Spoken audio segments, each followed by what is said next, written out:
To caulk a bathtub, first use a razor scraper to gently remove any old caulk around the tub. If the caulk is brittle and weak, you may be able to rub it off by hand. Use painter's tape to cover any surfaces around your work area that you want to keep clean and dry. Then, insert a tube of caulk into a caulk gun and clip off the plastic near the tip of the gun. Remember to use caulk that's designed specifically for kitchens and baths. Start at a corner and hold the gun at a 90-degree angle to the seam that you're caulking. Pull the trigger to push the caulk out of the gun, and move the caulk gun as it comes out so the width of your line is mostly even.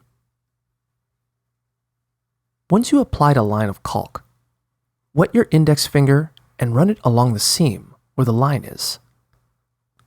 Push the caulk in as you move your finger to create a uniform bead that completely covers the gap between the tub and the tile. Repeat this process for every seam where your bathtub meets the tile, floor, and wall. Finally, let the caulk dry for at least 24 hours before using your tub.